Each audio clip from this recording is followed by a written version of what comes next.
Bonsoir à tous. L'épisode de forte pluie qui se produit actuellement sur les Pyrénées est en voie d'atténuation très progressive. Ceci est dû à cette bande nuageuse qui affecte tout l'ouest de la France et qui vient buter sur les Pyrénées et qui donne, grâce à l'humidité transportée, beaucoup de pluie sur les sommets.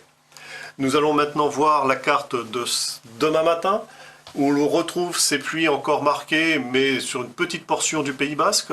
Et puis derrière, du côté des Pyrénées, eh bien, le soleil gagne généreusement. On a encore un risque d'avalanche, un fort risque, et donc qui est très présent sur ces montagnes. Et puis on retrouve aussi vers le nord-ouest un ciel très gris, avec quelques faibles pluies plutôt bruines.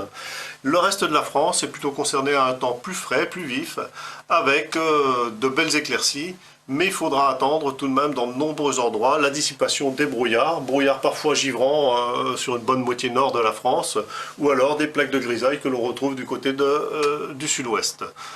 Vers la Méditerranée, eh bien là c'est le soleil avec du vent. Mistral et tramontane sont modérés, tout comme les vents de nord-est sur la Corse. L'après-midi, l'embellie se poursuit, le soleil c'est presque pour tout le monde. On conservera quelques plaques de grisaille vers la Garonne, la Saône ou bien l'Alsace.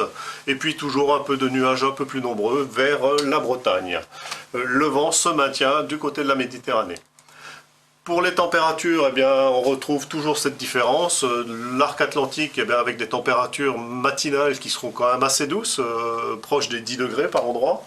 Et puis, très rapidement, quand on se décalera vers l'intérieur de la France et plus en allant vers l'est, eh bien, les températures seront plus froides avec de fréquentes gelées.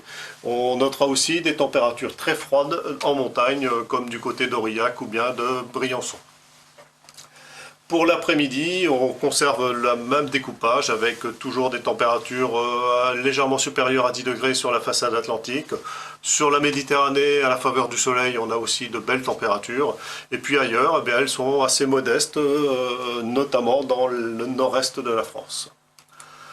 Pour les 2 jours suivants, le milieu de semaine, mercredi et jeudi, bien, nous aurons les journées toujours sèches, mais aussi les plus froides de la semaine, avec beaucoup de soleil, les plaques de grisaille qui évolueront assez lentement, notamment Val-de-Garonne et puis aussi vers l'Alsace, et puis cette bande un peu plus nuageuse que l'on retrouve de la Bretagne aux Ardennes.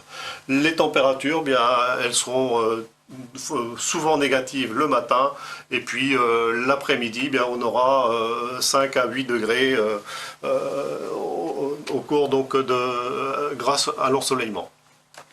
Pour ce qui est des 4 jours suivants, bien, tout d'abord vendredi, samedi, on continue sur ces conditions sèches et beaucoup d'éclaircies. Les nuages se font tout de même un peu plus nombreux au nord de la Loire jusqu'en Val-de-Saône, aussi bien vendredi que samedi. Dimanche et lundi, on aborde un changement de temps avec de la grisaille qui revient par le nord de la France et qui peut apporter quelques faibles pluies et aussi un petit peu de douceur côté température. Et puis, toujours vers le sud, on conserve notre temps ensoleillé, notamment autour de la Méditerranée, grâce à un Mistral et une tramontane bien présentes. Voilà, je vous laisse avec l'éphéméride. Bonne soirée à tous.